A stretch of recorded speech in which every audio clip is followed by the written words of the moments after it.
If you have joint or spine pain and you've been told to live with it, or that it's just arthritis, or that it's just menopause, or you're getting older and this is what happens, I want you to hear something. That is not medicine. That is dismissal.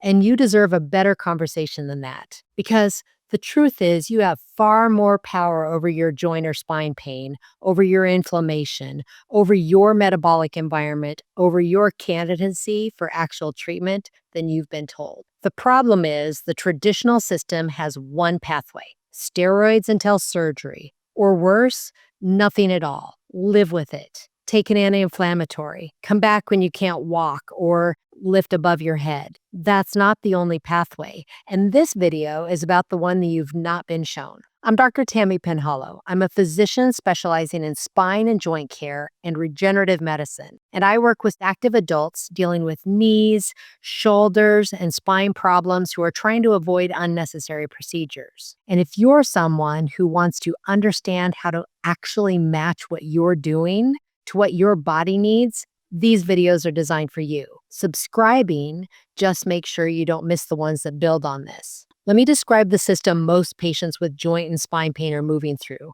because I want you to see it clearly. You go to primary care with knee pain. You get an anti-inflammatory prescription and a referral to physical therapy. Physical therapy helps somewhat, but the pain returns. You go to orthopedic surgery. Imaging's ordered. You get a diagnosis of arthritis. The recommendation is a cortisone injection, maybe 2, maybe a gel shot, maybe 3 of those. The injections might help for a while, then they help less, then they help not at all. And at some point, the conversation turns to joint replacement. Somewhere along that pathway, someone told you to live with it. Someone told you this is just what happens. Someone told you the options are cortisone, PT, or surgery, and there's nothing in between. That framing is not just wrong, it's disempowering. And it hides the fact that there's an enormous amount you can actually do about your joint pain, most of it under your own control, before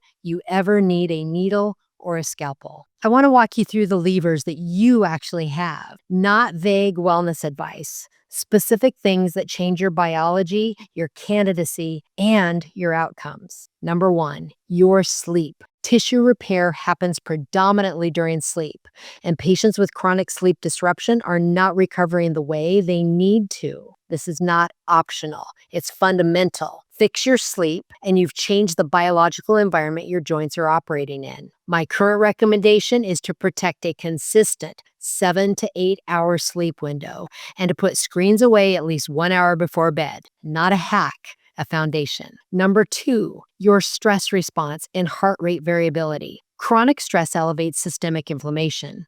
It suppresses the recovery. It compromises the immune and metabolic function your joints and spine depend on. Managing stress is not soft. It's directly disease modifying. My current recommendation is to track your heart rate variability with any wearable you already own. You cannot manage what you're not already measuring. Number 3, what you put into your mouth. Anti-inflammatory nutrition is not a fad. It's a documented input to joint health, reducing ultra-processed foods, addressing metabolic dysfunction, correcting nutritional deficiencies like vitamin D3. All of this changes what your biology can do. My current recommendation: hit a floor of 0.8 grams of protein per pound of your goal body weight per day, and remove ultra-processed foods before you worry about anything more sophisticated. Number 4, when you eat and how you time it. Meal timing affects glucose regulation, inflammatory signaling, and cellular repair processes. This is a lever most patients have never been told exists. My current recommendation is give yourself a 12-hour overnight fasting window as a starting point. Sleep counts towards that. Next, how and when you move your body. Not just exercise, but loading, stabilization of that structure like the joint or the spine. Neuromuscular reeducation. The specific way you move affects the mechanics of the joint and spine. It affects muscular support and the biological signals that promote or inhibit repair. My current recommendation is to build 1 or 2 to 3 full body strength sessions per week with proper form before you add anything else. Your supplements, when they are appropriate and matched to your labs and to your clinical picture, not some shotgun approach based on marketing. Currently, I recommend to test before you supplement. Vitamin D, iron, and inflammatory markers are the baseline. A CBC to check how well you are in terms of your hemoglobin, hematocrit, platelets, if there's an infection going on. Anything you take beyond that should be answering a question, not filling a shelf. Every single one of these is under your control. Every one of these changes your biology, and every one of these expands the treatment options available to you if you eventually pursue regenerative care. Here's something patients are almost never told directly. You are allowed to leave a physician who dismisses you. If a physician tells you, it's just menopause, get over it, you're allowed to find a physician who understands the musculoskeletal syndrome of menopause and will discuss menopausal hormone therapy with you as a legitimate clinical option for your widespread joint pain. If a physician tells you, it's just arthritis, deal with it, you're allowed to find a physician who understands that arthritis is a whole joint condition with metabolic, mechanical, and biological inputs that can be addressed. If a physician tells you cortisone is your only option before surgery, you are allowed to find a physician who does not practice that way. Because being dismissed is not a diagnosis. It's a signal you're in a wrong room. Find a different room. I want to talk about the future for a moment because it matters for how you think about your joint and spine today. Regenerative medicine is not static. The field is moving, and there are technologies in various stages of development that will meaningfully change what's possible for patients with pain in the coming years. Cartilage restoration, regeneration research is ongoing. Cell therapy sources are expanding. There are preclinical technologies that will eventually reach patients that we can't access today. One example I'll mention, because it is patient-facing right now, is hair follicle stem cell banking. It exists now as a technology.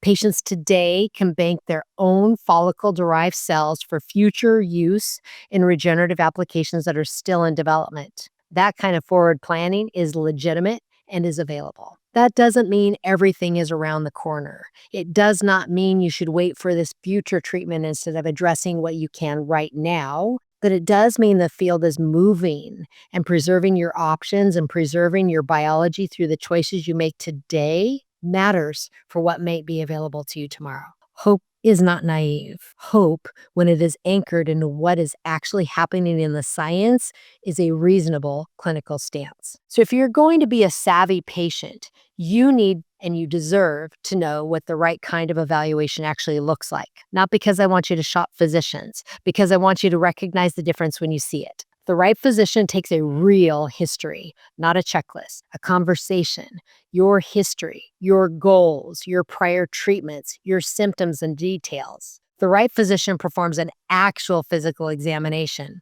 hands-on, dynamic with you moving, assessing not just the painful joint or the painful spinal area, but the surrounding structures, the mechanics, the whole system that lives around this. The right physician orders the appropriate labs, metabolic panel, inflammatory markers, vitamin D3, thyroid, hormones where relevant. Not to sell you something, but because your biology is part of the answer. The right physician orders imaging when it will change decision-making, not as a starting point, as a targeted question. And the right physician talks to you about prehabilitation, about optimizing your biology before treatment, about what needs to be addressed for a procedure to actually work. And the right physician uses image guidance for procedures, ultrasound for soft tissue, fluoroscopy for spine and inside the bone work. Never blind technique for something this precise. The right physician uses a high-quality product,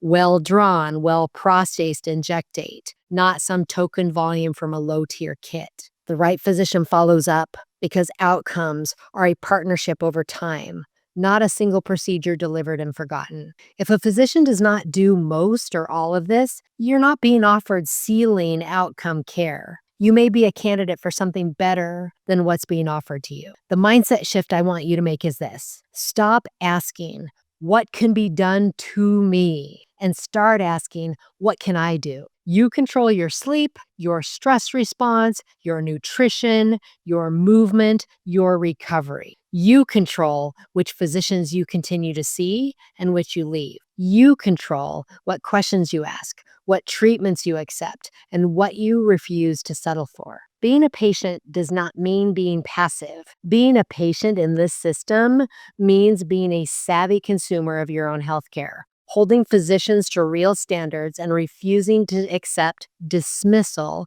as a diagnosis. This is where the change starts for you, not in a procedure, in a decision to take back the agency you were told you never had. If you take control of what you can, you optimize the biological environment your joints and spine operate in. You expand your candidacy for regenerative and non-surgical options. You position yourself for the best possible outcomes from any treatment you eventually pursue. You partner with physicians who work with you rather than dismiss you. You preserve your options for treatments that may become available in the coming years as the field advances. If you accept the dismissal, you default to a pathway of steroids until surgery or nothing at all. The biological levers you could uphold remain unpulled. Your candidacy for the treatments you could have qualified for narrows over time. You may accept a joint replacement recommendation that is a different pathway that might have delayed that for a decade or more.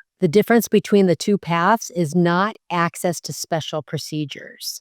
It's a decision you make about who is in charge of your health. If this video was helpful, then it did its job. These conversations are meant to help you think more clearly about your options. This is professional guidance, not selling. For some people, understanding this is enough to make better decisions. For others, they want structure, sequencing, and accountability. If that's you, there are two ways I work with people. A guided system designed to help you start improving your pain step by step, or a more intensive, personalized approach where we work together more closely. Those options are in the description if and when you're ready. I've also put together a free resource, The Patient Guide to Ethical Regenerative Medicine, if you want a clearer framework before making any decisions. And if not, keep learning. That's always a good next step.